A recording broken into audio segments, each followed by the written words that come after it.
আমার বন্ধুগণ, সবচাইতে সফল জীবন হলো যে বান্দার জীবনে গুনাহ কম, নেক আমলের পরিমাণটা বেশি। তবে গুনাহ কিন্তু প্ল্যান করে করা যাবে না, হঠাৎ করে হয়ে যেতে পারে।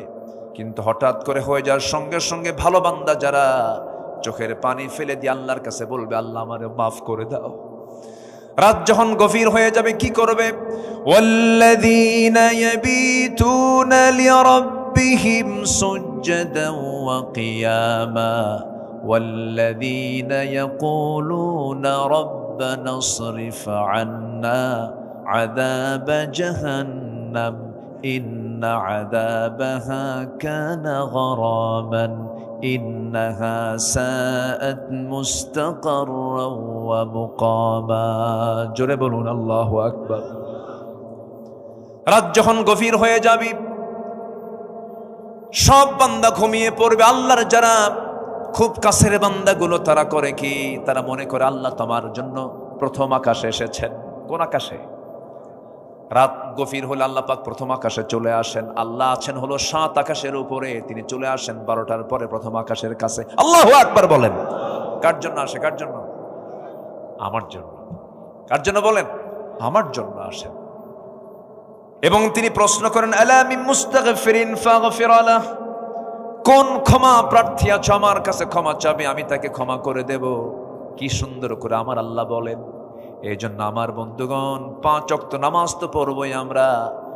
একটা ওয়াক্তের নামাজ কখনো বাদ দেব না, তার নাম হলো তাহাজ্জুদ। যে ব্যক্তি তাহাজ্জুদকে কন্টিনিউ করবে, তার 5 ওয়াক্ত নামাজ কখনো কাজা হবে না। তাহাজ্জুদকে আমরা কন্টিনিউ করব। আল্লাহর সঙ্গে সম্পর্ক না সৃষ্টি হলে পরে কখনোই আমি এই দুনিয়ার জীবনে শান্তি পাবো না। হয়তো ভাববেন টাকা থাকলে শান্তি, বউ থাকলে শান্তি, সমাজে নেতা হয়ে গেলে শান্তি না। আপনি চলে যান তাদের কাছে, কোথাও শান্তি পাবেন না। শান্তির জায়গা একটা হলো কার জিকির। আসতে বলবেন না, কার জিকির? আল্লাহ রাব্বুল আলামিন বলেন, ওয়ামান আ'রাদা আন যিকরি ফাইন্না লাহু মাঈশাতান দানকা ওয়া নাহশুরুহু ইয়াওমাল কিয়ামাতি আ'মা قال رب لم حشرتني أعمى وقد كنت بصيرا।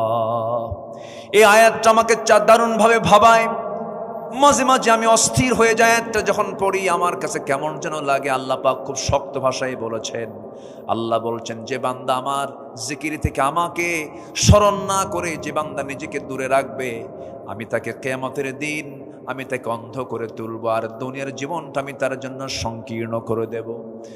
দুনিয়ায় কোনো শান্তি থাকবে না, অশান্তির আগুনে দাউ দাউ করে জ্বলবে। বউ থাকবে শান্তি নাই, টাকা থাকবে শান্তি নাই, পয়সা থাকবে শান্তি নাই, সন্তান থাকবে গাঁজা খাবে। কি বুঝতেছেন কি আপনারা? অশান্তির আগুনে দাউ দাউ করে জ্বলবে, আমি তার শান্তি উঠায় নেব এবং তাকে কিয়ামতের দিন অন্ধ করে তুলব। যখন বান্দা বলবে, আল্লাহ আমি তো চক্ষুওয়ালা ছিলাম, আল্লাহ বলবেন, তুই চক্ষুওয়ালা ছিলি, তুই আমাকে দুনিয়ার জিন্দেগিতে যেমন করে ভুলে গেছিস, আজকের দিন ওয়াকাযালিকাল ইয়াউমা তুনসা, আজকের দিনও তোকে আমি ভুলে গেলাম। আল্লাহ যদি সেই দিন ভুলে যান, শুধু বিপদ না মহাবিপদ, শুধু বিপদ না মহাবিপদ, মহাবিপদ হয়ে যাবে। সেই মহাবিপদ থেকে বাঁচার জন্য আমার আল্লাহর জিকিরটা কখনো এক মুহূর্তের জন্য বাদ দেওয়া যাবে না। একজন খলিফার কথা হঠাৎ করে মনে হয়ে গেল। সেই খলিফার নাম হচ্ছে ওমর ফারুক রাদিয়াল্লাহু তাআলা আনহু। কয় নাম্বার খলিফা? বলেন কয় নাম্বার? কয় নাম্বার? 2 নাম্বার খলিফা ছিলেন। বহুদিন আগে, আজ থেকে 20 বছর হবে প্রায়, এক মাহফিলে বললাম, ওমর ফারুককে চিনেন কে? সামনে থেকে একজন দাঁড়ায়, ছোট্ট একটা ছেলে দাঁড়ায়, বলল যে আমি চিনি। কে? আমাদের বাড়ির দোতলায় ভাড়া থাকে। আমাদের দোতলায় ভাড়া থাকে। এটা কি ভাড়া থাকে ওমর? আমি ছোট্ট ছেলেটাকে বললাম, তুমি 100তে 100 পাইছো, তোমার বুদ্ধি যত দূর উত্তরও তত দূর। এই ওমর তো সেই ওমর নন, অর্ধ জাহানের খলিফা, যার ব্যাপারে মহাত্মা গান্ধী বলেছেন, ভারতের মহাত্মা গান্ধী পর্যন্ত বলতে বাধ্য হয়েছেন, অশান্ত পৃথিবীকে শান্ত করার জন্য মুসলমানদের মতো একজন ওমর দরকার পৃথিবীতে। আল্লাহু আকবার। আর সেই মুসলমান আজকে Mao Tse tung, Karl Marx, Lenin, secularism, ন্যাশনালিজমকে কেমন করে গ্রহণ করে? মুসলমান কখনো মানব রচিত আইনকে বিশ্বাস করতে পারে না। আমরা ইসলামকে প্রতিষ্ঠা করতে চাই, কোন ব্যক্তির দলকে আমরা প্রতিষ্ঠা করতে চাই না। আমরা ব্যক্তি পূজা করতে আসিনি দুনিয়াতে, আমরা আল্লাহর ইবাদত করতে এসেছি। আমরা 16 বছর শুধু ব্যক্তি পূজাই হয়েছে। পার্লামেন্টে দাঁড়ায় শুধু 10 মিনিট ধরে আমি স্মরণ করছি কুতকুতানি সুলকানি কাউজানি। স্মরণ করবো কাকে? স্মরণ করবো কারে? আল্লাহ। আল্লাহ ছাড়া আমার কেউ আছে? আল্লাহ ছাড়া কেউ আমার আছে? কেউ নাই। পৃথিবীর সব স্মরণ মাইনাস হয়ে যাবে। ছেলে আমার আপন না, মেয়ে আমার আপন না, বাপ মা ভাই বোন যা কিছু দেখছি সব এগুলো প্রতারণা। একদিন মরে যাব, সব আমাকে ভুলে যাবে, আমিও সবাইকে ভুলে যাব। পৃথিবীর সব কিছু ভুল, পৃথিবীর সব কিছু মুছে যাবে, কিন্তু যিনি আমাকে কখনো ভুলবেন না, ভুলতে পারেন না, তিনি কখনো আমাকে ছাড়বেনও না, তিনি আমার। চিল্লায় বলুন কে? আমাকে বেশি সবচেয়ে ভালোবাসেন কে? চোখ চালায় দেন কে? কান চালান কে? মুখ চালান কে? হাতটা চালান কে? পাটা চালান কে? এই বডির মধ্যে যে রক্তগুলো আছে, রক্তগুলো সুন্দর করে ছাকায় দেন কিডনি দিয়া, তিনি আমার কে? মালয়েশিয়া সফর ছিল, এক বন্ধু আমার, নাম মমিন নাম। সালাম দিলাম, বন্ধু কেমন আছো? হাতটা ধরি, দেখি কবজির এখানে একটা মেশিন লাগানো। বললাম, বন্ধু এটাকে মেশিন এখানে কেমন যেন করে, কি হয়েছে? সে কেঁদে ফেলে বলছে, শত কোটি টাকার মালিক আল্লাহ পাক আমাকে বানিয়েছেন, কিন্তু 2টা কিডনি আমার নাই। আমি আল্লাহকে বলি, আল্লাহ সব সম্পদ তুমি আমার থেকে নিয়ে নাও, কিডনি 2টা ভালো করে দাও। সপ্তাহে তাকে 4 দিন হসপিটালে যেতে হয়, কিডনি ডায়ালিসিস করার জন্য যেতে হয়, ডায়ালিসিস মেশিনে নিতে হয়। রক্তগুলো ডায়ালিসিস না করলে সে মরে যাবে। যা কিডনি করে তা দুনিয়ার মেশিন দিয়ে করতে হয়। দুনিয়ার মেশিন, ডায়ালিসিস মেশিনটার ওজন হলো 100 কেজি। আর আল্লাহ রাব্বুল আলামিন তার চেয়ে উন্নত মানের মেশিন দিয়েছেন আমাদের দেহের মধ্যে 2টা। একটা দিলেও চলতে, 2টা কিডনি দিয়েছেন। 2টা কিডনির ওজন হলো মাত্র 200-400 গ্রাম। আর ডায়ালিসিস মেশিনের ওজন হলো 100 কেজি। আল্লাহ পাক 200 গ্রামে যা দিয়েছেন, আর বান্দার 100 কেজিতেও তাও নাই। যেরকম সুবহানাল্লাহ। যদি এমনটা হতো, আল্লাহ আমাকে দুনিয়া থেকে পাঠায়া দিলেন, যা তুই দুনিয়াতে যা, এরপর আকাশ থেকে 100 কেজি 2টা কিডনি পাঠায়া দেব। ধানের বস্তা নেব না কিডনির বস্তা নেব? কত বেকায়দা হয়ে যেত। আল্লাহ বলছেন, বান্দারে এমন সুন্দর করে সৃষ্টি করেছি, তোর বডির মধ্যে সব প্ল্যান করে সুন্দর মতো ব্যালেন্স করে বানায় দিয়েছি। আল্লাযী খালাকাকা ফাসাওয়াকা ফাআদালাক। আল্লাহু আকবার। এই যে চোখ, এই যে কান, এই যে নাক, এই যে গলা, ইএনটি ডাক্তারের কাছে যান নাটোরে। একটা নাকের ডাক্তার, কানের ডাক্তারের কাছে গিয়ে বসেন। ডাক্তার যদি আপনাকে বোঝানো শুরু করে, পদ্মা, মেঘনা, যমুনা যত বড়, তার চাইতে বড় আল্লাহ পাক এই চোখ কান নাক বানায় দিয়েছেন। জোরে বলেন সুবহানাল্লাহ। এই চোখের মধ্যে আল্লাহ পাক শুকনা করেছেন না ভিজা করে দিয়েছেন? শুকনা। চোখের পানি আছে না নাই? দেখি এক সময় না সব সময়? সব সময় চোখের পলক পড়ছে, প্রতি মিনিটে 15 থেকে 20 বার, আর পানি পড়ছে। এই পানির পরিমাণটাও লিমিট করেছেন। বেশি হলে রোগ হয়ে যায়, আবার কমও হওয়া যাবে না। আল্লাহ রাব্বুল আলামিন ব্যালেন্স করে চোখের পেছনে মেশিন সেট করেছেন। প্রতিদিন 24 ঘন্টায় বান্দার চোখ থেকে 1 মিলিলিটার চোখ থেকে পানি বের করে দেন। মিঠা পানি না লবণ পানি? লবণ পানি দিয়ে দেন। তাহলে লবণ করার জন্য মেশিন আছে না নাই? আছে। আবার কানের মধ্যে চলে যান, কানের মধ্যে ময়লাগুলো আছে, এই ময়লা কিন্তু সেই ময়লা নয়। সকল কানের ডাক্তাররা কিন্তু এই ময়লাটা সাফ করতে নিষেধ করে। অযথা কানে হাত দিবেন না, আল্লাহ রাব্বুল আলামিন এটা ময়লা দেন নাই। এই জিনিসটা দেওয়ার কারণ হলো, কানের ভিতরে রাতের বেলা আপনি ঘুমাতে গেছেন, যদি কোনো হঠাৎ করে কোনো পিঁপড়া পোকামাকড় যদি ঢুকতে নেয়, কানের ময়লাকে আল্লাহ রাব্বুল আলামিন তিক্ত করে দিয়েছেন। চোখের পানিকে লবণ করেছেন, কানের ময়লাকে তিক্ত করে দিয়েছেন। যদি তিতা না হয়ে যদি মিষ্টি হতো, ঘুম পাড়তে না আপনার পিঁপড়া যেত কানে, পিঁপড়া যেত। কান সাফ করবেন না, ঘুম পারবেন? যদি কোনো পিঁপড়া হঠাৎ করে যদি ভুল করে ঢুকেও যায়, সঙ্গে সঙ্গে যখন দেখে খাবারটা তিতা, না কাম হবে না, বেলাইন চলে আসি, ব্যাক করে। সুবহানাল্লাহ বলবেন না? কানকে সিকিউর করলেন, চোখকে নিরাপত্তা দিয়ে দিলেন, চোখকে হেফাজত করলেন, ভাইরাস থেকে বাঁচার জন্য লবণ দিয়ে দিলেন। ভাইরাস যেখানে লবণ থাকে সেখানে কোনো ভাইরাস থাকে না, কোনো জীবাণু সেখানে বসবাস করতে পারে না। চোখটা সেফ, কানটা সেফ। এবার আপনি আসেন জিহবার কাছে। জিহবাটা আল্লাহ রাব্বুল আলামিন জোয়ারের মধ্যে রেখে দিয়েছেন। জোয়ার না ভাটা, জোয়ারে রেখে দিয়েছেন। আপনার সামনে যদি একটা তেঁতুল সামনে রেডি করা হয়, লাফ মেরে বের হয় ভিতর থেকে, একদম মানে কি লালা কেমন করে যায়, কেমন করে চট মেরে চলে যায়। দেখেন এই যে সুন্দর করে চলে যায়। তাহলে এটা কি জোয়ার আল্লাহ পাক দিয়েছেন। দেখেন হয়তো এখন তেঁতুলের কথা কইছি, হয়তো অনেকের বাড়ি বের হওয়া শুরু হয়ে গেছে। কিভাবে আল্লাহ পাক মেশিনগুলোকে সেট করেছেন। তাহলে কানেরটা তিতা, চোখেরটা কি বলে লবণ, আর জিহ্বারটা হলো স্বাদহীন, কোনো স্বাদ নাই। যদি মিষ্টি হতো তাহলে মিষ্টির স্বাদ পেতাম না, যদি টক হতো টকের স্বাদ পেতাম না, যদি এটা ঝাল হতো ঝালের স্বাদ পেতাম না। আল্লাহ পাক এটাকে নিউট্রাল করে স্বাধীন করেছেন। যে খাবারই দেয় ব্রেনে গিয়ে সিগন্যাল দেয় কুসু হত্যা।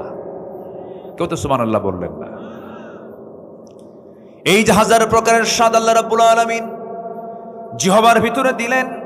আল্লাহ বলছেন আলাম নাজআল লাহু আইনাইনি ওয়া লিসানান ওয়া শাফাতাইনি ওয়া হাদাইনাহুন নাজদাইন। জোরে বলুন আল্লাহু আকবার। বান্দারে এত কিছু তোরে দিয়ে দিলাম, বান্দা আমার জিকির করবি না কেন? ওমরে ফারুকের কথা মনে হলো, তিনি দুনিয়া থেকে বিদায় নিচ্ছেন। জিকির কাকে বলে একটু বোঝানোর জন্য আমি তার প্রসঙ্গ নিয়ে আসলাম। সারা জীবন তিনি দোয়া করেছেন, আয় রাব্বুল আলামিন আল্লাহুম্মা রযুকনি শাহাদাতান ফি সাবিলিক ওয়াজআল মাউতি ফি বালাদি রাসূলিক। তিনি সারা জীবন দোয়া করেছেন, আল্লাহ তুমি আমাকে শহীদের দরজা দান করো, আর নবীর শহরে তুমি আমার মৃত্যুটা দিয়ে দিও। এই দোয়া তিনি প্রায় করতেন। আল্লাহ রাব্বুল আলামিন তার দোয়াটা কবুল করলেন। যদিও মদিনার প্রেক্ষাপটে সেই সময় মদিনায় কোনো যুদ্ধ হওয়ার সম্ভাবনা ছিল না, কারণ বদর হয়ে গেছে, উহুদ হয়ে গেছে, খন্দক হয়ে গেছে, বড় বড় যুদ্ধ হয়ে গেছে, তিহামা অঞ্চল দখল হয়ে গেছে। এখন যুদ্ধ হলে দেশ বিজয়ে যুদ্ধ হবে, কিন্তু মদিনার আশেপাশে কোনো যুদ্ধ লাগবে না। কিন্তু তিনি দোয়া করতেন, আল্লাহ তুমি আমাকে মদিনায় মৃত্যু দিও, শহীদে মওত দান করো। আল্লাহ পাক তার এই দোয়াটাই কবুল করলেন। তিনি করলেন কি, কোন এক ফজরে তিনি নামাজ পড়তে গেলেন। ওমরে ফারুক নামাজ পড়তেন না পড়াতেন? বলেন, পড়তেন না পড়াতেন? তিনি দেশের নাগরিক ছিলেন না শাসক ছিলেন? তিনি একজন শাসক, আবার তিনি আবার মসজিদের ইমাম। তাহলে মসজিদের ইমাম হবে দুইজন না একজন? বলেন, দুইজন না একজন? যিনি শাসক হবেন তিনি ইমাম হবেন। আমরা সামনের শাসককে আমরা ইমামওয়ালা শাসক দেখতে চাই, ঠিক কিনা? এই এক বাক্যের মধ্যে বহু সিগন্যাল আছে। আমার কথা কি বোঝা গেল? বোঝা গেল? বোঝা গেল? বিগত সময়ে দেখেছি কি বক্তব্য। আগামীকাল ঈদুল আজহার জানাজা নামাজ, শোনেন নাই? শোনেন নাই? এগুলো শোনেন নাই? পার্লামেন্টে এমপি কারি সাহেব যায় নাই, তেলাওয়াত করার দায়িত্ব দিছে স্পিকার। যে কেউ তো নাই, কারি সাহেব আসে না, আপনি কি তেলাওয়াত করেন না? এমপি কি তেলাওয়াত করতে দিছে? কেল হে আল্লাহ হে হে। শয়তান কই তোরছে আমার তেলাওয়াত ভালো আছে। এই সমস্ত অযোগ্য নেতৃত্বের মুখে আমরা জুতা মারি, থুতু মারি। রাগ করছেন? রাগ করা যাবে না। ভুল বারবার করা যাবে না। ভুল বারবার করলে বিপদ হয়ে যাবে। ভুল আর আমরা করব না। জোরে বলি ইনশাআল্লাহ। আকলমন্দ ইশারা বা আরশাদ। সচেতন ব্যক্তির জন্য ইঙ্গিতগুলোই যথেষ্ট, বেশি কিছু লাগে না। একটু বুঝি, আমরা বোঝার চেষ্টা করি। আচ্ছা বলেন তো, আপনার ইমাম যদি গাঁজা খায়, আপনি কি নামাজ পড়বেন তার পিছনে? আপনি বলবেন আমি না হয় মদ খাই, হুজুর কেন গাঁজা খায়? ইমামকে কত কি দেখি আমরা। ইমামের দাড়ি ছোট হলে বলে হুজুরের তাকওয়া ঠিক নাই, দাড়ি ছোট ফাঁসে হুজুর। কি ঠিক কিনা বলেন? আচ্ছা, একটা ইমামের মাথা থেকে পা পর্যন্ত সব অনুবীক্ষণ যন্ত্র দিয়ে দেখি হুজুরের কোনো দোষ আছে কিনা। তাহলে নামাজের ইমামকে যদি আমরা এতটুকুন দেখি, সমাজের যারা নেতা হবে তাদেরকে দেখার দরকার আছে না নাই? সবগুলো যখন নির্বাচন আসে, এত দরবেশ হয়, মাথার চুল দেখা যায় না, টুপি সাদা টুপি, সাদা পাঞ্জাবি, সাদা পায়জামা, দাড়ি খোসা খোসা কদম ফুলের মতো, আতর 4-5টা লাগায়, ঘাড়ের উপর একটা হাসি রুমাল নিয়ে গাম যায় নামাজ হাতে নিয়ে আসরের নামাজ 5 বার পড়ে। আছে না নাই? সম্মানিত ভাইরা, আমরা নামাজ পড়বো একদিন না সব দিন? আমরা নামাজ পড়বো একবার না 5 বার? আমরা নামাজ পড়বো সারা বছর না সারা বছর একদিন? সারা বছর। কয়বার নামাজ হবে দিনে? বলেন, দিনে রাতে কয়বার? 5 বার। আমার বন্ধুগণ, ওমরে ফারুক রাদিয়াল্লাহু তাআলা আনহু একদিকে শাসক, আরেকদিকে ইমাম। ফজরের নামাজের সময় হয়ে গেছে, তিনি নামাজ পড়াতে যাচ্ছেন। নামাজে দাঁড়িয়েছেন, মুসল্লায় তিনি দাঁড়িয়েছেন, নামাজ শুরু করে দিয়েছেন। প্রথম রাকাত হয়ে গেছে, দ্বিতীয় রাকাতে নামাজ পড়তে নিয়ে হঠাৎ করে রুকুতে গেলেন। এক শত্রু এসে তার ডান দিকে এসে তার পেটের মধ্যে চাকু ঢুকায়া দিল। যখন বিষ মিশ্রিত চাকু যখন ঢুকায়া দিয়েছে, বিষাক্ত চাকু যখন ঢুকায়া দিয়েছে, তখনও তিনি ধরাশয়ী হন নাই, সতর্ক হয়ে দাঁড়ায় গেছেন। কিন্তু বুঝে ওঠার আগে আবার তাকে ধরে তল পেটে 2টা স্টেপ মেরে দিয়েছে। ভুঁড়ি আংশিক বের হয়ে গেছে ওমর ফারুক রাদিয়াল্লাহু আনহু। তিনি আর নিজেকে নিয়ন্ত্রণ করতে পারলেন না। রক্তাক্ত অবস্থায় তিনি মসজিদে নববীর ভিতরে পড়ে গেলেন। যখন তিনি পড়ে গেলেন, এই সময় সেন্স ছিল না, কয়েক ঘন্টা সেন্স ফিরে পেলেন। সকালবেলা হয়ে গেল, চোখটা মিলেই দেখেন তার কলিজার টুকরার সন্তান আব্দুল্লাহর সামনে দাঁড়ানো। আব্দুল্লাহকে দেখে বলছে, আব্দুল্লাহ রে কান্দো কেন? কেঁদো না, আমার জন্য পানি আনো তো। 1 গ্লাস পানি আনা হলো। 1 গ্লাস পানিটা ওমর ফারুক দেখেই বলছেন, আব্দুল্লাহ এই পানি কিসের জন্য এনেছো? আপনার পানির জন্য এনেছি, আপনি পান করুন। না রে আব্দুল্লাহ, আমার কোনো তৃষ্ণা নাই, আমার তৃষ্ণা হলো ফজর নামাজ তো হয় নাই, ওযুর পানি নিয়ে এসে দাও। জোরকান সুবহানাল্লাহ। এটার নাম জিকির। এটার নাম কি বলেন? জিকির। ওযুর পানি এনে দাও। ওযুর পানি এনে দেওয়া হলো। কষ্ট করে তিনি ওযু বানালেন। ভুঁড়িটা বের হওয়া, গামছা দিয়ে ভুঁড়িটা বাঁধলেন, গামছা দিয়ে পেটটা বাঁধলেন। নামাজে দাঁড়ায় গেছেন, কিন্তু পারলেন না, মাথা চক্কর মেরে পড়ে গেলেন। শুয়ে ইশারা করে নামাজটা পড়ার পরে বলছে, আব্দুল্লাহ কেঁদো না, কান্দো কেন? তোমার বাবার তো সারা জীবনের দোয়া আজকে কবুল হয়ে যাচ্ছে। তোমার বাবার দোয়া হলো আমি যেন শহীদ হয়ে যেন মদিনায় যেন মারা যাই। আজকে আমি বড় ভাগ্যবান। আমাকে যে আঘাত করেছে সে কোনো মুসলিম নয়, সে একজন অগ্নি পূজক, আবু লুলু মাজুসি। সে আমাকে অ্যাটাক করেছে। আমি একজন অগ্নি পূজকের হাতে শহীদ হয়ে যাচ্ছে। আমি আল্লাহর দরবারে দারুণ কৃতজ্ঞ। আল্লাহ, তুমি আমাকে শহীদের কাতারে শামিল করে নিও। আব্দুল্লাহ, তুমি আমাকে হাসি মুখে বিদায় করে দাও। এই কথা বলেই বলছেন, আব্দুল্লাহ কেন্দ্র না, আব্বা আপনার জন্য ডাক্তার নিয়ে আসছি। ডাক্তার সামনে বসে গেলেন। ডাক্তার বসেই বলতেছে, আমিরুল মুমিনিন, আপনার জন্য আমি 1 গ্লাস দুধ এনেছি, আপনি পান করুন। বিসমিল্লাহ বলে তিনি দুধ পান করলেন, কিন্তু দুধটা পেটের মধ্যে থাকলো না, স্টমাকে রাখতে পারলেন না, কারণ পেটটা ফুটো হয়ে গেছে। ফুটো পেট দিয়ে সব দুধগুলো বাইরে বের হয়ে গেছে।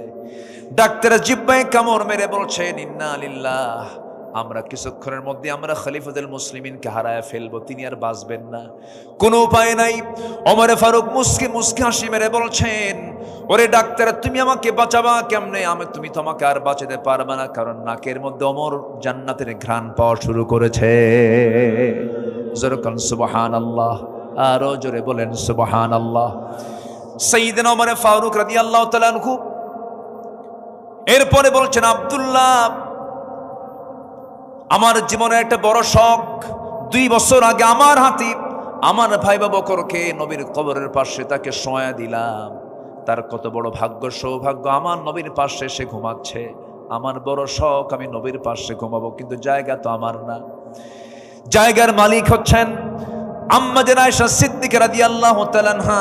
তিনি যদি আমাকে না দেন, আমি কেমন করে যাব, কেমন করে সেখানে ঘুমাবো? আব্দুল্লাহ, একটু যাও তো, আমি রক্তাক্ত অবস্থায় পড়ে আছি, আমি যেতে পারছি না, তুমি একটু গিয়ে বলো আমার আব্বারই অবস্থা, আপনার কাছে এই প্রস্তাব দিয়ে আমাকে পাঠিয়েছে। তার কলেজার টুকরা আব্দুল্লাহ গিয়ে যখন এই জাতীয় প্রস্তাব যখন দিয়ে ফেললেন, মা আম্মা জান আয়েশা চোখের পানিতে সয়লাব হয়ে গেছেন, কাঁদতে কাঁদতে বেকারার হয়ে গেছেন। আহারে, অর্ধজাহানের শাসনকর্তা ওমর ফারুকের মতো মানুষ আমার কাছে সামান্য একটা জায়গার জন্য আবদার করতেছে, আমার কবরের জায়গাটা আমি বিশ্বজাহানের খলিফা ওমরে ফারুকরে দান করে দিলাম। আমার বন্ধুগণ, এই ছোট্ট ইতিহাস থেকে আমি যে বিষয়টা বোঝাতে চাচ্ছিলাম, যত কিছুই হোক না কেন সবাইকে ভুলবো, কিন্তু ভুলবো না যাকে। তিনি আমার চিল্লায় বলুন কে? কাকে ভোলা যাবে না? সবচেয়ে শ্রেষ্ঠ সৎ আমল, নেক আমল হলো এই নেক আমলটা। আল্লাহকে যদি জিকির করি, আল্লাহকে যদি স্মরণ করি, আল্লাহর আইন কানুন যদি মেনে চলি, আমার দ্বারা কখনো খারাপ কাজ হতে পারে না, আমার দ্বারা কোনো অন্যায় কাজ হতে পারে না। কারণ আমার জীবনের সবচাইতে বড় রাজসাক্ষী যিনি, তিনি আমার কে? আমার অন্তরের খবরটাও রাখেন কে? আল্লাহ তাআলা। কোরআনের আলোকে এই নেক আমলের 10টা শ্রেষ্ঠ ফলাফল একটাও এ পর্যন্ত বলি নাই। নাম্বার 1 একটু শিখে নেই। আল্লাহ রাব্বুল আলামিন বলছেন, যারা সৎকর্ম করে দুনিয়া থেকে বিদায় নেবে, তাদের 1 নাম্বার ফলাফল হলো আল্লাহ তাদেরকে ভালোবাসবেন। যেরকম সুবহানাল্লাহ। তাহলে আল্লাহর ভালোবাসা পাওয়ার জন্য কোন আমল লাগবে বলেন? বা বলেন, সৎ আমল না বদ আমল? বনের সম্পত্তি মেরে খাওয়া ভালো কাজ? এই এলাকায় কি বনের সম্পত্তি মেরে খায়? হ্যাঁ, খুব কম। খুব কম নাকি না খুব বেশি? খাওয়ার পরিমাণ কম না বেশি বলেন? খুব বেশি। গ্রামের মাতব্বরও দুষ্ট কম না, বুঝলেন? মাতব্বরদের আগে কানে কানে বলে আসে, শোনেন বিচারটা এটা করে দিবেন। ঘুষও খায়। এ আছে না নাই? পার্থিব স্বার্থকে প্রাধান্য দিতে গিয়ে আপনি বনের সম্পত্তি, বন যা পেত তার ব্যবস্থা না করে আপনি মিথ্যা একটা ফায়সালা দিয়া বনকে মাহরুম করলেন। আপনি বিচারক হয়ে আপনাকে জাহান্নামে যেতে হবে। ভাইগুলো চালাক কি? বনের সম্পত্তির উপরে লাগানো ধান, সেই ধান বিক্রি করে উমরায় যায়। কই যায়? উমরায় যায়। উমরায় যায়া আজওয়া খেজুর কেনে, জমজম পানি সবকিছু নিয়ে বনের জন্য আবার 1 ভরি স্বর্ণের চেন দিয়া 2 ভরি স্বর্ণের চেন নিয়ে চলে আসে। ভাবে যে একটু বনকে দেই, বন পাবে 1 কোটি টাকার জায়গা। আর বনের জন্য কিনছে একটা চেন আর আজওয়া খেজুর আর জমজম পানি আনছে। জমজম পানি এনে, আজওয়া খেজুর এনে বাড়িতে ঢোকার সঙ্গে সঙ্গে বনকে ফোন দিয়ে বলে, বোন কোথায় আছো? তাড়াতাড়ি আসো, আমি তোমার জন্য, আমি তোমাকে দেখার জন্য ব্যাকুল, তাড়াতাড়ি আসো। বন বনকে ডেকে আনে, বনকে পাশে বসায় বলে, বোন আমার, মক্কার যে জায়গায় বসেছি তোমার জন্য দোয়া করেছি, মাতাফে বসেছি দোয়া করেছি, হেরাম বেদে তোয়াফ করেছি দোয়া করেছি, মক্কায় দোয়া করলাম, মদিনায় দোয়া করলাম, তোমার জন্য এই আজওয়া খেজুর আনছি, তোমার জন্য জমজম কূপের পানি আনছি, আর সোনার মদিনা থেকে তোমার জন্য সোনার একটা চেন নিয়ে আসছি। বোন মাথাটা নিচু করে তোমাকে পড়ায় দেই। বোন তো দারুণ খুশি, ভাই আমাকে খুব ভালোবাসে। চেন টেন পড়ায় দিয়া খেজুর আর আজওয়া আর জমজম পানি খাওয়ায় দেবার পাশে বোনকে বসায় বলে, বোন একটা কথা বলবো। কি ভাই বলো? একটা কথা বলবো, রাগ করবা না তো? না, অংশ নিলে কিন্তু ধ্বংস হয়। কত বড় বদমাইশ! এতক্ষণ ধরে সে যে ওমরার প্ল্যানে গেছে ওমরা করতে, এই যাওয়া আসার মূল টার্গেট হলো কি বলেন? বনেক ফাঁকি দেওয়া। ওর হজ কবুল হবে? ওর হজ কবুল হবে? ওর ওমরা কবুল হবে? একটা বিষয় মাথায় রাখবেন, যত কিছুই হোক না কেন, কারো হক যেন আমার দ্বারা নষ্ট না হয়। এটা সবচাইতে খারাপ আমল, এটা যেন না হয়। এমনকি আমার কথায় যেন কেউ কষ্ট না পায়, তাহলে আমি তার হক নষ্ট করলাম। এমনকি যার জন্য আমি গীবত করছি, তার হক আমি নষ্ট করে ফেললাম। আল্লাহ পাক তাকে মাফ করবেন না। মাফ করবেন কখন? যখন আপনি ওই ব্যক্তির কাছে গিয়ে বলবেন, ভাই আমি অমুক দিন তোমার নামে গীবত করছিলাম, তুমি আমারে মাফ করে দিও। আল্লাহ আপনাকে মাফ করে দিবেন। যেরকম সুবহানাল্লাহ। এই জন্য হক সম্বলিত কোন অপরাধ নিজের জীবনে বাস্তবায়ন করা যাবে না। বাপ যেদিন মারা গেছে সেই দিনই উচিত বন্দেরকে ডাক দিয়ে বুঝায় দেওয়া, তোমরা তোমাদের অংশ নিয়ে চলে যাও। আমার এই ওয়াজের লাইনে অন্তত ভাইরা খুশি না হলো, বোনরা দারুণ খুশি। হুজুর বাস্তব একটা কথা বলছেন। আরো কিছু কন, ভাইরা কিছু বসে আছে। নাকি? আচ্ছা, রাগ করলেন নাকি আপনারা? সুদের বিরুদ্ধে কথা বললাম, এটাও তো একটু ডিসফেভার হতে পারে। আবার বোনের সম্পদ বুঝা দিতে বললাম। নেকামল, তো আজকে আমার সাবজেক্ট হচ্ছে নেকামল। তো নেকামল করতে গেলে যেটা বদামল, এগুলো খুঁজে বের করার দরকার আছে না নাই? আচ্ছা, এই কথাগুলো শুধু আপনি শুনছেন না, এই কথাগুলো এখানে প্রায় অনেকগুলো চ্যানেল আসছে। এমনকি এখানে যতগুলো চ্যানেল আসছে, অনেক 2-4টে টেলিভিশনে এতগুলো চ্যানেলে এত প্রচার হবে না। এই অনুষ্ঠানটা, এই প্রোগ্রামটা হয়তো আগামী 3-4 দিনের মধ্যে কোটি কোটি মানুষের কাছে আমার এই আলোচনাগুলো চলে যাবে। সম্মানিত ভাইয়েরা, নেক আমল আমার আপনার জন্য সবচাইতে বড় পুঁজি। এই পুঁজিটা আমরা অবশ্যই মরার আগে কামাই করব না মরার পরে? মরার আগে। আমার বন্ধুগণ, নেক আমল করলে কি হবে? 1 নাম্বার, আমরা আল্লাহর ভালোবাসার প্রিয় পাত্র হয়ে যাব। মহান রব্বুল আলামিন সুন্দর করে বলছেন, ওয়া আনফিকু ফি সাবিলিল্লাহ ওয়া লা তুলকু বিআইদিকুম ইলাত তাহলুকা ওয়া আহসিনু ইন্নাল্লাহা ইউহিব্বুল মুহসিনিন। জোরে বলুন আল্লাহু আকবার। 2-1 করে লোক উঠতেছেন আমাকে না বলে। হ্যাঁ, আমি কি করব? দোয়া করে দেব নাকি? যে যাচ্ছেন কেন? রাতও হয়ে গেছে বেশি, একটু বসেন। আমি সবার কাছে করজোরে মিনতি জানাই, একদম বিনীত সুরে আমি বলতে চাই, দয়া করে আর কেউ উঠবেন না। আপনি ওঠা মানে কি জানেন? মাহফিলের শৃঙ্খলা কি রক্ষা হলো না ভঙ্গ হলো? ভঙ্গ হয়ে গেল। এটা কিন্তু খেলাফ, আদবের খেলাফ। আমি যোগ্য কেউ না, আমি নিজেকে খুব আমি মনে করি আমি অযোগ্য, আমার সেই যোগ্যতা নাই, নগণ্য হলাম আমি আল্লাহর। কিন্তু আমাকে আপনারা চেয়ারে বসায় দিয়েছেন, তাহলে আমি এই মঞ্চে বসে আছি, আমি কথা বলছি। বলুন তো উচিত কার আগে ওঠা? আপনার আগে ওঠা না আমার আগে ওঠা? বলেন তো। আমার আগে উঠতে হবে। আমি যখন উঠবো তখন আপনি উঠবেন, এটা হচ্ছে আদব। এটা কি বলেন তো? আদব। শিক্ষক যদি রুমে ক্লাসেই থাকে আর ছাত্র যদি না বলে দৌড় মারে, এটা কি ভালো ছাত্রের অভ্যাস? বলেন তো এটা কি? একটু বসেন না, কত সময় কত দিকে চলে যায়। কষ্ট পেলেন মনে হয় কথায়, একটু বসেন। আর আধা ঘন্টা না হয় 1 ঘন্টা, এই তো কত সময় এদিক সেদিক চলে যায়। এতগুলো কথা বলা লাগতো না যদি আগে ভাগে ওঠা যেত। একটু রাতও হয়েছে, একটু ধৈর্য ধরেন। আর একটু সময় আমি জাস্ট শুধু আপনারা থাকলে আমি কথাগুলো বলতে পারবো, আর এই কথাগুলো কোটি কোটি মানুষ জানবে। একটু আপনার সহযোগিতা চাচ্ছি, একটু বসুন। পড়ন, একদম অনেক গভীর রাত হয়ে গেছে, আপনাদের কষ্ট হচ্ছে আমি জানি, একটু আমাকে সময় দেন প্লিজ। আমি আর এই ব্যাপারে আর জোর দাবি করব না। আশা করি আমার কথাটা আপনারা শুনবেন ইনশাআল্লাহ। তাহলে আল্লাহ পাক বলছেন, তুমি যদি ভালো আমল করো আমি তোমাকে ভালোবেসে জান্নাতটা বুঝায় দেবো। যেরকম সুবহানাল্লাহ। আল্লাহ যদি কাউকে ভালোবাসেন, তার কি আর ভালোবাসার দরকার আছে কারো? বলেন, কারো দরকার আছে? দুনিয়ার সব ভালোবাসা আপনাকে দেয়, কিন্তু আল্লাহ আপনাকে ভালোবাসেন না, আপনি মাহরুম, আপনি পরাজিত। আমার বন্ধুগণ, নাম্বার 1 চলে গেল। নাম্বার 2 হলো নেক আমল করলে পরে অফুরান্ত নিয়ামতে পরিপূর্ণ জান্নাত আল্লাহ পাক আমাকে আপনাকে দিবেন। ওয়াবাশশিরিল্লাযীনা আমানু ওয়া আমিলুস সালিহাতি আন্না লাহুম জান্নাতিন তাজরি মিন তাহতিহাল আনহার। জোরে বলুন আল্লাহু আকবার। আল্লাহ রাব্বুল আলামিন যেখানে জান্নাতের বর্ণনা করেছেন, সেখানেই জান্নাতের নহরের কথা বলেছেন। জান্নাতের মধ্যে 4টা ঝর্ণা থাকবে। কয়টা ঝর্ণা বলেন? 4টা ঝর্ণা। মধুর ঝর্ণা, মধুর ঝর্ণা থাকবে, দুধের ঝর্ণা থাকবে, শরাবের ঝর্ণা থাকবে, পানির ঝর্ণা থাকবে। কিন্তু দুনিয়ার পানি পান করলে পরে মানুষ মরে যায়।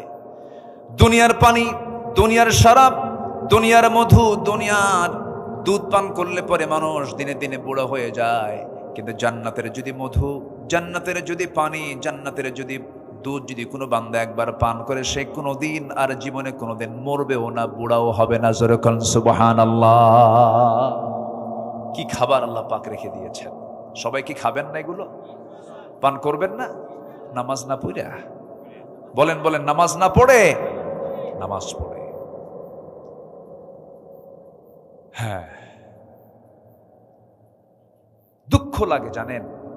আচ্ছা বলুন তো, ব্রহ্মপুরের মসজিদে, আমি ব্রহ্মপুরকে আগে ধরি, ব্রহ্মপুর ব্রহ্মপুরের মসজিদে কোন ওয়াক্তে সবচেয়ে মুসল্লি কম পাওয়া যায়?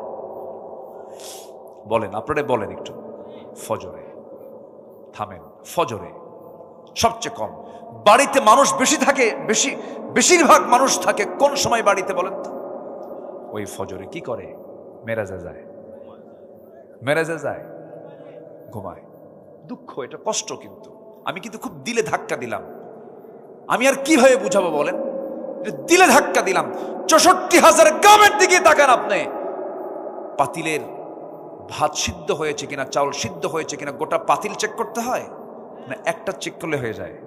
একটা চিপলেই পাতিলের ভাতের চিত্র বোঝা যায়। ঠিক একটা গ্রামকে চিপলেই গোটা দেশের চিত্র ভেসে ওঠে। গোটা মসজিদ, গোটা দেশের মসজিদগুলো ফজরের সময় কান্দে কান্দে, মুসল্লি নাই। কি ঠিক কিনা? মুসল্লি নাই। ৫ জন বুড়া যায়। কয়জন? ৫ জন বুড়া যায়। যখন বুড়া চাচাকে বলা হয়, চাচা আপনি মসজিদে আসছেন, আপনি তো বুড়া মানুষ, মাজুর না আসলে তো হতো। বাবা আমিও আসতাম না, বুড়ি নাই তো এই জন্য আসছে। বাস্তব, এটা বাস্তব। যেদিন ব্রহ্মপুর আপনার গ্রামের ফজরের মসজিদের মুসল্লি, ফজর নামাজের মুসল্লি জোহর, আসর, মাগরিব, এশার চাইতে বেশি হবে, আমি হলফ করে বলে যাচ্ছি, সেই দিন থেকে আপনার গ্রামে কোনো চুরি, জেনা, মদ, নেশা, আকাম কুকাম সব বন্ধ হয়ে যাবে। তাহলে একটা ডিউটি আমরা আজকে এখান থেকে নিয়ে যাই, সেটা হলো গ্রামে ফজরের মসজিদ আমরা মুসল্লি দিয়ে মসজিদ ভরায় ফেলব। সিদ্ধান্ত কি নেওয়া যায়? সিদ্ধান্ত কি নেওয়া যায়? আপনার গ্রাম ফজরের মসজিদে, আপনার গ্রামের মসজিদ ফজরে মুসল্লিতে ভরে যাক। সবাই কি চান? কারা কারা চান দেখি? কারা কারা চান?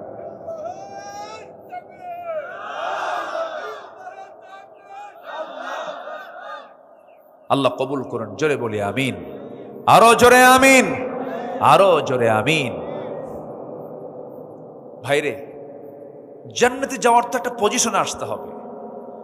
জাহান্নামে যাওয়ার কারণ কি? কোরআনকে প্রশ্ন করুন, কোরআন বলো তো জাহান্নামে যাওয়ার কারণ কি?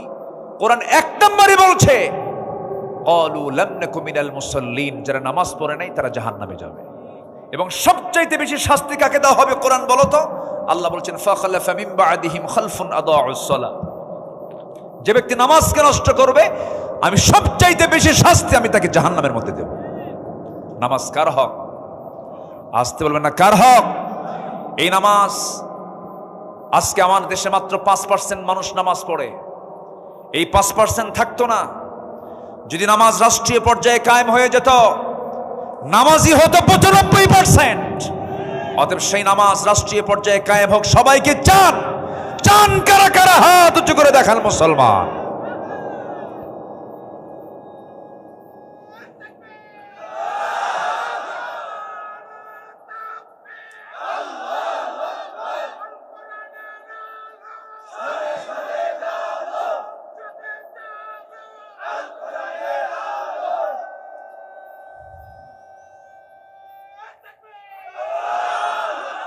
আল্লাহ কবুল করুন। জোরে বলি আমিন। নামাজ পড়তে হবে। আমরা জানি আমরা আমাদের আমল নিয়ে জান্নাত পাবো না, কিন্তু একটা লেভেল তো আছে। নামাজই পড়ে না বান্দা, আল্লাহ তাকে মাফ করবে কেমনে বলেন? বউটাকে নিয়ে গোটা দুনিয়া দেখায়, হোন্ডায় তোলে। আসেন এরকম কিছু বদমাইশ আছে না? বদমাইশ আছে না? নিজের বউ এমন ভাবে সাজায়, মাথা থেকে পা পর্যন্ত, মাথার চুল লাল, ঠোঁটের লিপস্টিক দিয়া লাল, শাড়ি একখান লাল, R15 হোন্ডায় তুললো। আবার ছেলের মাথার চুল কেমন জানেন? এই দিকে চুল নাই, পিছনে চুল নাই, মাথার উপরে দক্ষিণ তালপট্টির দ্বীপ। এই ডিজাইন পাইছো কোথায় বাবা? বলে যে বুঝবেন না হুজুর, এগুলো আধুনিক হালচাল। কার ডিজাইন? কে মেসি, তুমি কি নেইমার, তুমি কি কুত্তা। মাথার চুল ঠিক আছে না? হাতে একখান বালাও পরে, কানের দুলও পরে, কোমরে বেল্টের তালা, প্যান্ট এমন পরে টান মারলি খুলে পড়ে। নাভির উপরে হচ্ছে প্যান্ট পরার নিয়ম, সেই নাভির নিচে, এত নিচে সীমান্ত বর্ডার, যে কোনো মুহূর্তে অ্যাক্সিডেন্ট করতে পারে। এই হচ্ছে প্যান্টের দশা। আর প্যান্ট নতুন কিনে আনে হাঁটু ফাটা। কি ফাটা? হাঁটু ফাটা। আচ্ছা বলেন তো, মানে ফাটা প্যান্টের দাম বেশি না ভালো প্যান্টের দাম বেশি? ফাটা প্যান্টের দাম 8,000 আর ভালো প্যান্টের দাম 800 টাকা। কি রুচি, রুচির কি পছন্দ ধরেছে আজকে, যা যে নামাজি হবে না সেই প্যান্ট পরে। রাগ করতেছেন নাকি? যুবকরা শুধু চরিত্র সুন্দর করো, চোখের পর্দা করো, চোখের পর্দা। মা বোরকা পরে আছেন আপনি, আর সারা রাত ধরে আপনি মোবাইল দেখতেছেন, পর পুরুষকে দেখতেছেন। আপনার ভূমিকা হলো মাথায় টুপি আছে কিন্তু পরনে লুঙ্গি নাই। কি রাগ করতেছেন নাকি আপনারা? বলেন তো, বোরকা আগে দরকার না চোখের পর্দা আগে দরকার? চোখ, চোখ, চোখ, চোখ। এই দুনিয়ার সবচেয়ে এখন বড় গুনাহ কি দিয়া বলেন? গোটা দুনিয়ার মানুষ এখন কিসের দিকে তাকায় আছে? স্মার্টফোনের দিকে। গুনাহ করাচ্ছে। ফোন যদি আপনাকে চালায়, আপনার ফোন ব্যবহার করা হারাম। আপনি ফোনকে চালাবেন জায়েজ, কিন্তু ফোন আপনাকে চালায়, ওই ফোন ব্যবহার করার দরকারই নাই। কি আমার কথায় কি একমত? আপনারা একমত? এই কথা কি বলার দরকার আছে? যুবকরা এগুলো করো না। তুমি লুকায় লুকায় কি করো? কেউ দেখে না। কে দেখেন? আল্লাহ দেখেন। তুমি ভাবতেছো আমি লুকায় লুকায় দেখতেছি। পর্নোগ্রাফিতে আসক্ত হয়েও না, তোমার ফ্রন্টাল সেলগুলো সব নষ্ট হয়ে যাবে, যৌবন ধ্বংস হয়ে যাবে। বাস্তবতার সঙ্গে এগুলোর কোনো মিল নাই, এগুলোর দিকে যাবা না। আমার বন্ধুগণ, ছোট্ট ছোট্ট বাচ্চাদের হাতে মোবাইল দিয়ে দেয় মা, গেমসগুলো দেখায়, খেলাগুলো দেখায় আর খাওয়ায়। এই ফোন কত ধ্বংস করে দিয়েছে পরিবার। কার বউ কে নিয়ে শুয়ে থাকে? কি ঠিক কিনা বলেন? লাইন ধরবো একটা, কার লাইন? আর মোবাইলের মধ্যে কত Line, Messenger, imo Line, WhatsApp, Viber, Instagram, Kurigram. কি ঠিক আছে না? সব লাইন বাদ, আল্লাহর লাইনকে ধরতে হবে। আকাম কুকাম করা যাবে না। বিয়ের প্রয়োজন হয়ে যাবে, জেনার কাছে যেও না। পিছন ধরে দরজা দিয়ে যাও না। লুকালুকি কোনো কিছু করতে যেও না। বিয়ের প্রয়োজন সুন্দর করে বলে ফেলো, বিয়ের প্রস্তাব দিয়ে দাও। আব্বাকে বলো আব্বা বিয়ে করাও। কিন্তু কিছু কিছু বেকুব বাপ আছে, নিজের পায়ে দাঁড়া। এই এখানে জোরে কে কইল ওর বিয়ে করা দরকার তাড়াতাড়ি? কি ঠিক কিনা? বাপরা বোঝে না, মারা বোঝে না বিয়ে যে কত বড় জরুরি জিনিস। যে যুবক, যে সন্তানটা আপনার বুকটা উঁচু করে বলে, মুখ খুলে বলে বিয়ে করাও, এটা অত্যন্ত চরিত্র ভালো লক্ষণ। আর যে যুবক আছে কিন্তু বিয়ের কথা কয় না, ও তো বাইপাস মারে, ও তো আকাম কুকাম করে বেড়ায়। কি ঠিক আছে কিনা? যুবকরা সময় হলে বিয়ে করে ফেলবা। আব্বা আম্মাকে বলবা যে আল্লাহ চালাবে। কে চালাবেন? আল্লাহ চালাবে, আল্লাহ চালাবেন। আল্লাহ চালান তো, আল্লাহ চালান না? আল্লাহ চালান না? বিয়ে করে কি খাওয়াবো? বউ তো হাতি। একজনেরটা দুজন ভাগ করে খাবেন, একজনেরটা দুজন ভাগ করে খাবেন। হাদিস আছে না নাই? হাদিস আছে না নাই? আচ্ছা, একটু মনোযোগ দিয়ে কথাগুলো শোনেন, রাখেন, একটু কান লাগাবেন। আমার নবীজি বিয়ের পক্ষে ছিলেন, বিয়েটাকে সহজ করেছেন রাসূল। আমার নবীজি বিয়েটাকে এত সহজ করে দিয়েছেন। এক কালো সাহাবী, কি সাহাবী বলেন? কালো সাহাবী। এই কালো সাহাবী নবীর কাছে এসে বলছেন, ইয়া রাসূলুল্লাহ, আমার কি বিয়ে হবে না? রাসূল বললেন, কেন? বহু মেয়ে দেখলাম, বিয়ে হয় না। রাসূল বলছেন, তোমার বিয়ের দায়িত্ব আমি নিলাম। হুজুর, কে?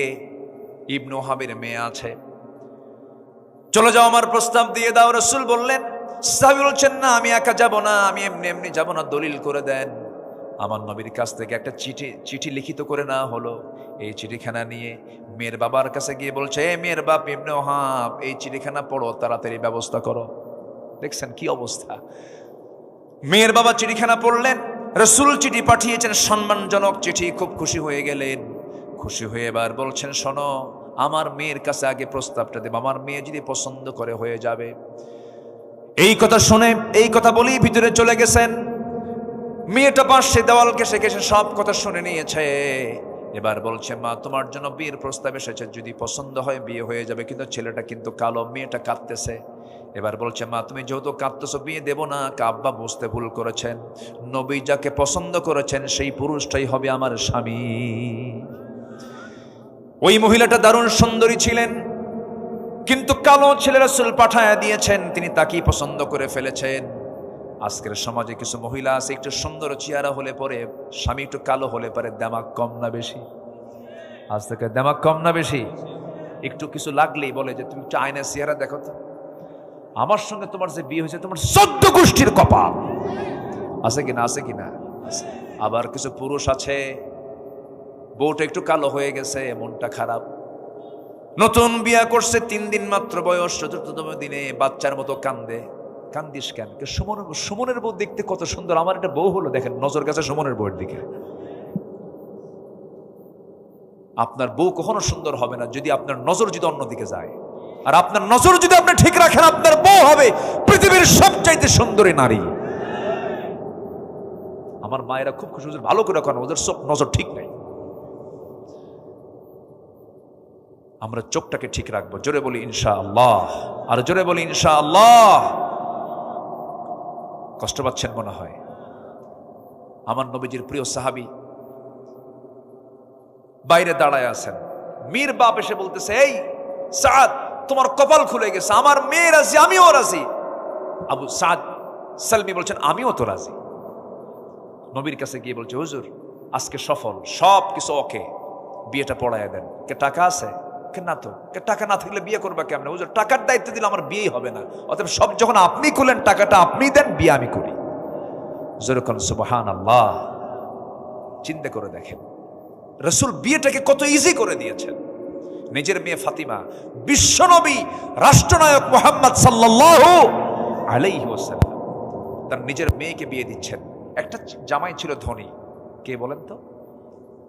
যেটা ধনী জামাই, ওসমান। এটা এমন ধনী, একদিন রাসূলের কাছে এসে বলতেছে, হুজুর আমার আর ভাল লাগে না, কেন? আপনি দোয়া করেন তো আমার সম্পদ যেন কমে যায়। আচ্ছা, কোন ধনী কি এরকম কয়? বলেন তো, দুনিয়ার কোন ধনী এরকম কয়? উনি বলতেছে যে হুজুর আপনি একটু দোয়া করেন আমার সম্পদ যেন কমে। রাসূল বলছেন, কেন? আমি এত হিসাব আর নিতে পারতেছি না। রাসূল বললেন, তুমি খাও কেমনে বলো তো, তোমার খাওয়ার স্টাইলটা বলো তো। সাইয়েদনা ওসমান বললেন, ইয়া রাসূলুল্লাহ, আমার খাওয়ার সিস্টেম হলো, আমি যদি উটের পিঠেও চড়ে থাকি, উটের পিঠটা কিন্তু অনেক উঁচা, সে উটের পিঠে যদি খাইতে বসি, আমি উটের উপর থেকে খাইতে নিয়ে যদি আমার একটা দানাও পড়ে যায়, আমি উটটাকে বসাই, আবার আমি নিজে নেমে সেই দানাটা তুলে ধুয়ে নিয়ে আবার সেটাকে আমি আবার খাই। রাসূল বলছেন, তোমার জন্য দোয়া করে কোনো কাম হবে না, তোমার সম্পদ আরো হবে। সুবহানাল্লাহ। মেয়েকে একটা দিয়েছেন, ধনীর সাথে হয়ে গেছে, সবচেয়ে কাছের মেয়ে, সবচেয়ে অত্যন্ত আদরের দুলালি ফাতিমার জন্য বিয়ের প্রস্তাব আসলো। মদিনার ধনাঢ্য সাহাবীরা প্রস্তাব দিচ্ছেন, রাসূল নট এলাও, হবে না, যাও। সবার প্রস্তাব তিনি আউট করে দিলেন। এবার যার ঘর নাই, বাড়ি নাই, টাকা নাই, পয়সা নাই, নবীর কাছে এসে সামনে আস্তে করে বসে আছেন। রাসূল বলছেন, আলী বসে বসে কি চিন্তা করো, কিছু বলবা নাকি? হুজুর কি বলবো, লজ্জা লাগে। তুমি কি বিয়া করবা নাকি? দিলে করব। যখন সুবহানাল্লাহ, দিলে করব। তোমার কি কিছু আছে নাকি?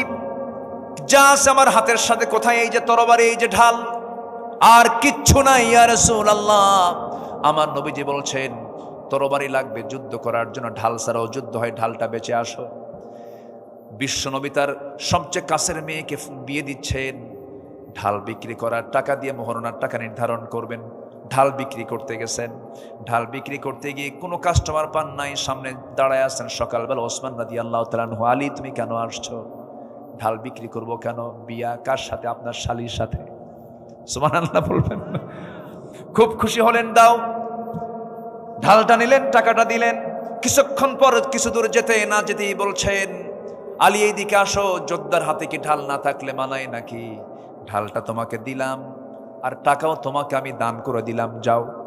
চলে গেছেন, নবীর কাছে গিয়ে দাঁড়ায় আছেন, ঢালটা হাতে আছে। রাসূল বলছেন, আলী মনে হয় ঢালটা বিক্রি হয় নাই। হুজুর ঢাল তো বিক্রি হয়েছে। তাহলে ঢাল হাতে কেন? হুজুর আমাকে ঢালটা উপহার দিয়েছে, আবার টাকাও পাইছে, ঢালও পাইছে। কে? ওসমান। লোক আর খুঁজে পাও নাই। যেরকম সুবহানাল্লাহ। বিক্রিটা অন্য কারো কাছে করো, আমি জামাইকে বলতে পারলাম না, তার আগে তুমি ঢোল পিটায় আসলা। আল্লাহু আকবার। রাসূল কত সহজ করে দিয়েছেন। একটা অনড়ম্বরপূর্ণ বিয়ে, কোনো খরচ নাই, কিচ্ছু নাই। আর আজকের সমাজে বিশাল বড় বিয়ে, প্রতিবেশী গরিব দাওয়াত পায় না। আছে না নাই? ওগুলো জানোয়ার, ওগুলো জানোয়ার, ওগুলো আজকে আমি ভালো কাজ কি এগুলো বুঝাচ্ছি, এই জন্য এগুলো কথাগুলো আসতেছে। আপনি যেদিন মরে যাবেন, ওই ধনী লোক লন্ডন থেকে আসবে না, ওই গরিব প্রতিবেশী আপনার কবর খনন করার জন্য যাবে। গরিবের দাওয়াত দেয় না, কিছু দিতে পারবে না।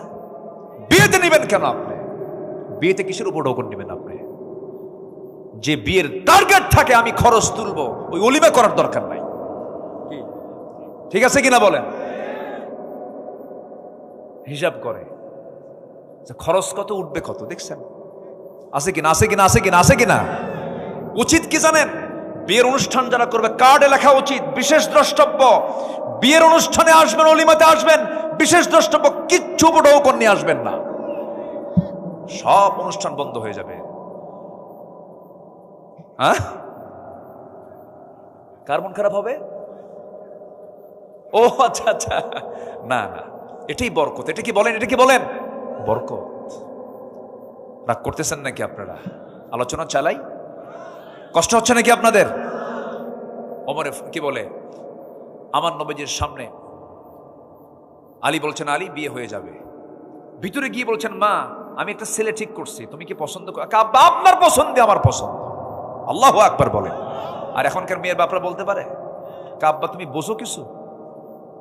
ছেলে কি করে, মুখে দাঁড়িয়ে আছে, বাবা শিক্ষিত, ভালো, পরহেজগার, নামাজ পড়ে, কাব্বা দাঁড়িয়ে আছে, ও তো চাচা, হিসাব ক্লিয়ার। কাকে পছন্দ মা বলো? কাব্য ওই জায়গায় একটা ছেলে আছে, মাথার চুলগুলো খুব সুন্দর, কি সুন্দর স্টাইলিস্ট, খুব ভালো। কেমন?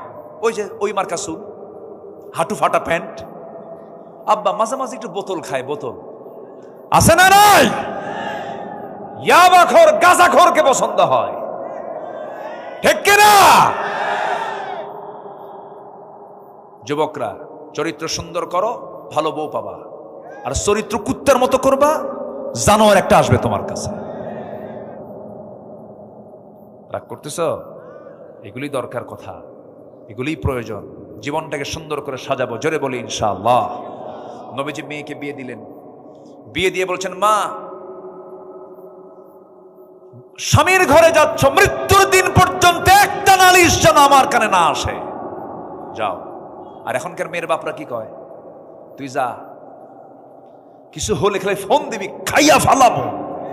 আছে না এরকম? আছে না এরকম বাপ? আছে না? শান্তি হবে? শান্তি হবে? হবে না। স্বামীর দোষ ধরা জায়েজ নাই, আবার বইয়ের দোষ ধরাও জায়েজ নাই। দুজনের দোষ দুজন ধরবে, কিন্তু কাউকে বলা যাবে না, কাউকে বলা যাবে না। এরকম বেকুব কিছু আছে না পুরুষ, বেকুব কিছু মহিলাও আছে না নাই? বলেন, ঢোল পিটে বেড়ায়। এগুলো করবেন না। নিজেদের সমস্যা নিজেরা সমাধান করবেন।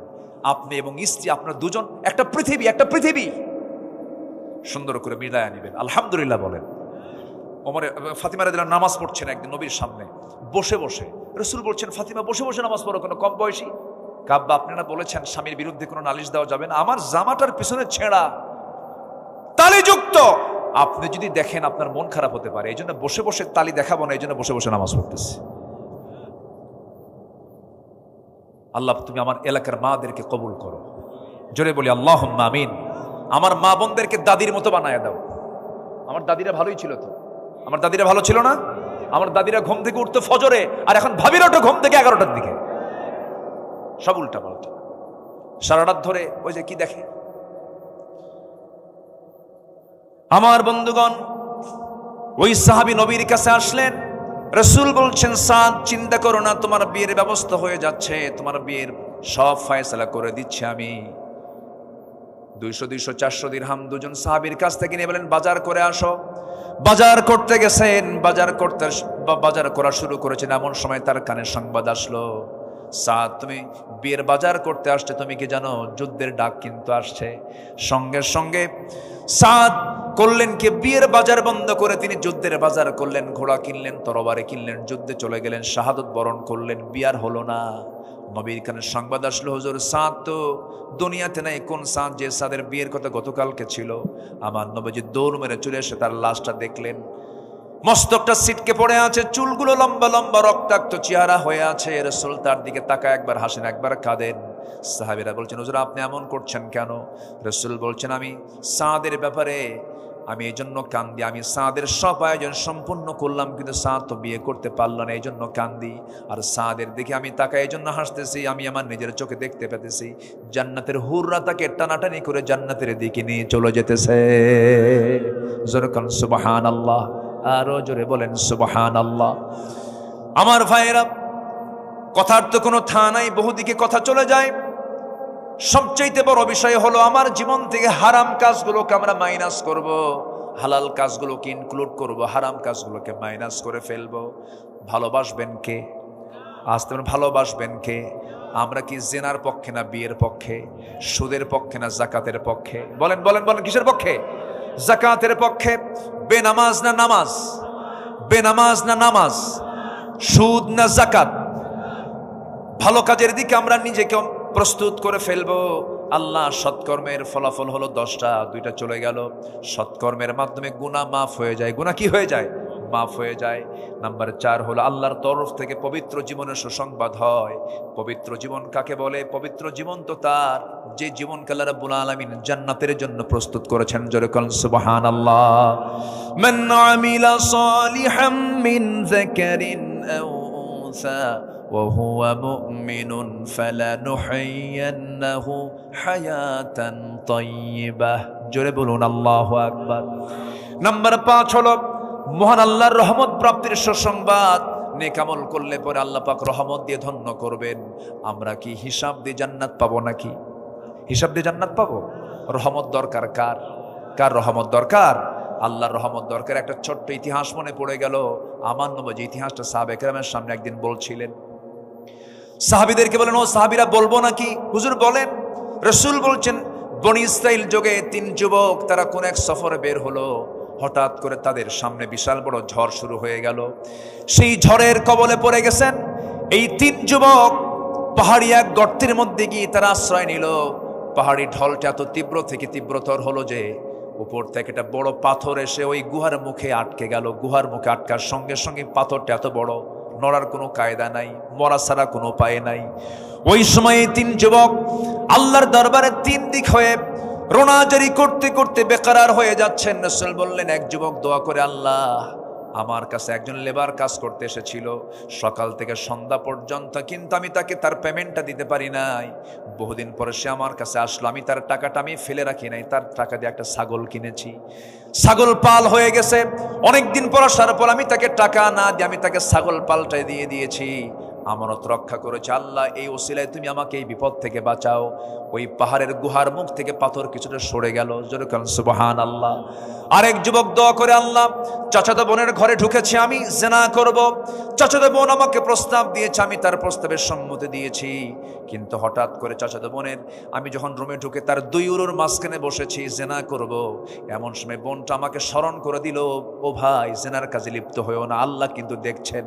ওই মুহূর্ত থেকে চট করে আমি বের হয়ে আসছি, তোমার ভয় জিনার কাছে যাই না, আল্লাহ তুমি আমাকে মাফ করে দাও। পাহাড়ের মুখ থেকে পাথরটা আরেকটু সরে গেল। আরেকজন যুবক দোয়া করছে, আল্লাহ কোন জীবনে তেমন ভালো কাজ করতে পারে নাই, তবে এক রাতে বাড়িতে আসলাম গভীর রাতে, বউটা আমার জন্য গরম 1 গ্লাস দুধ দিল। সেই দুধের জন্য আমার মেয়েটাও পাগল হয়ে গেল, সে খাবে। আমি খেলাম না, আমার মেয়েকেও খাইতে দিলাম না। ওই দুধটা দেখি আমার মার কথা মনে হয়ে গেছে। মার ঘরে গিয়ে দেখি মাটা ঘুম, মাকে ডাকলাম না। শেষ রাত্রে মা যখন জেগে গেছে, দুধটা গরম করে বললাম, মা তোমার জন্য দুধ এনেছি, তুমি দুধ খাও। আমি না খেয়ে আমার সন্তানকে না খাওয়ায়া আমি আমার মাকে খাওয়ায়া দিয়েছি, মাকে প্রাধান্য দিয়েছি। আল্লাহ এই বিপদ থেকে আল্লাহ তুমি আমাদেরকে বাঁচাও।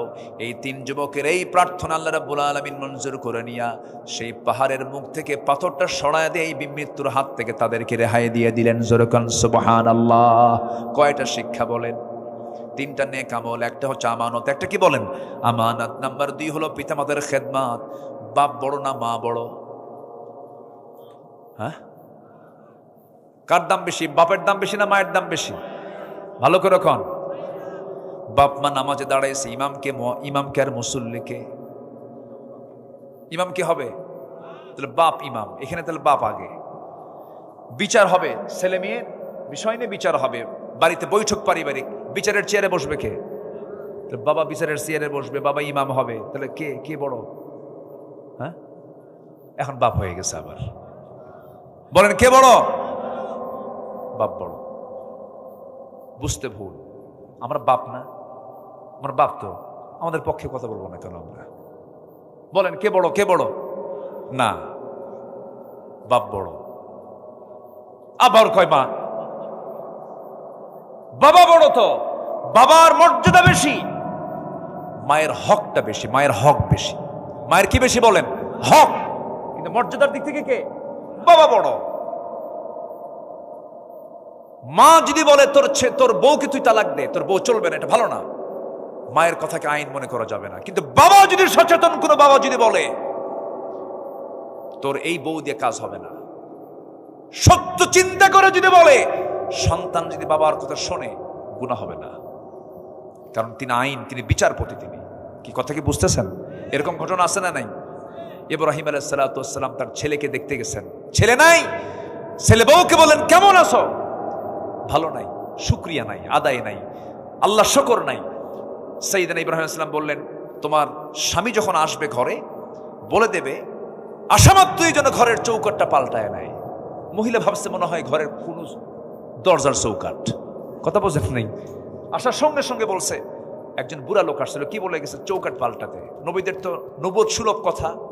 ছেলে তো বাবার কথা বুঝতে পারছে, আব্বা আসছে, বললেন শোনো আমার স্ত্রী, আমার বাবা হচ্ছে আইন, আমার বাবা তোমার ইন্টারভিউ নিয়েছেন, তুমি ফেল করেছ, তুমি চলে যাও, আমি তোমাকে তালাক দিতে বাধ্য হলাম। তাহলে এখন বলেন বিচারপতি মা না বাবা, কার দাম বেশি? মায়ের হকটা বেশি। আবার মায়ের আবার মন খারাপ করবে, আবার মায়েদের কষ্ট আছে না নাই বলেন তো? আছে, কোনো অংশই কম না। আচ্ছা, বউ বড় না মা বড়? ভালো করে কারণ বউ বড় না মা বড়? মাহফিলে মা বড়, বাড়িতে বউ বড়। তাই তো, বাড়িতে তো মা বড় না, বাড়িতে বউ বড়। বইয়ের কথায় হুমকি ধামকি দেওয়া, সন্তান মাকে হুমকি ধামকি দেয়, আছে না নাই?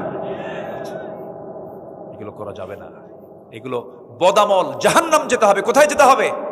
জাহান্নাম। আল্লাহ বোঝার তৌফিক দান করুন, জোরে বলি আমিন। আমি অনেক কষ্ট দিচ্ছি আপনাদের, এত রাত জেগে জেগে আপনাদেরকে কষ্ট করাচ্ছি, আমাকে মাফ করে দিবেন। কষ্ট দিচ্ছেন আপনাদেরকে? কষ্ট পাচ্ছেন না তো? অনেক কথা ছিল, আমাকে অনেকক্ষণ আগের থেকেই তারা আমাকে বলতেছেন অনেকগুলো জমা হয়ে গেছে, এটা বলতে তো ফজর হয়ে যাবে। অনেক দান আপনাদের, মাশাআল্লাহ, আলহামদুলিল্লাহ। হ্যাঁ, আচ্ছা ঠিক আছে, বসেন, কেউ যাবেন না, আমরা একসঙ্গে দোয়া করবো না ইনশাআল্লাহ? দোয়া করে দেব। এখানে অনেকগুলো দান আসছে। একটা প্রশ্ন আসছে এখানে, হুজুর এখানকার যুবকরা বেশি জুয়াতে আসক্ত। আমি তো বলছি এগুলো, বললাম না যে এখন তো জুয়া খেলে কোথায়, বললাম তো কিসে খেলে? মোবাইলে খেলে। সব তো বললাম আজকে। বাবা এগুলো করো না, সব শেষ হয়ে যাবে, একদম সব শেষ হয়ে যাবে, ইহকাল পরকাল সব হারায় ফেলবা, এটা হারাম, এটা করা যাবে না। দান আসছে অনেক, আল্লাহ তুমি সবার দানকে কবুল করো, জোরে বলি আল্লাহুম্মা আমিন। কেউ যাবেন না, একটু বসেন, আমি সবাই কিনে দোয়া করবো। একটু চাদর যাবে, ব্যাগ যাবে, একটু ব্যাগ যাবে। ব্যাগগুলো কোথায়? একটু ব্যাগটা ঢুকায় দেন, দয়া করে কেউ যাবেন না।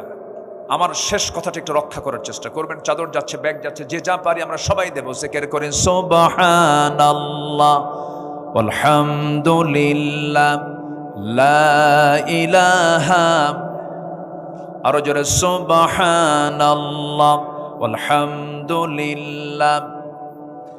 নাম্বার 6 হলো নেক আমলের ফলাফল হচ্ছে মন্দ কাজসমূহ মিটিয়ে দেওয়া, কর্মের উত্তম ফলাফল প্রদান করা। নাম্বার 7 হলো নেক আমল যারা করবে আল্লাহ পাক তাদেরকে আখিরাতের সমস্ত ভীতি থেকে নিরাপদ দিয়ে দিবেন।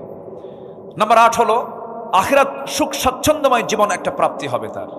নাম্বার 9 হচ্ছে জান্নাতের শ্রেষ্ঠ ঝর্ণা হতে পানির ব্যবস্থা হবে। নাম্বার 10 হচ্ছে মহান আল্লাহর সঙ্গে তার সাক্ষাৎ লাভ হবে, যেরকম সুবহানাল্লাহ।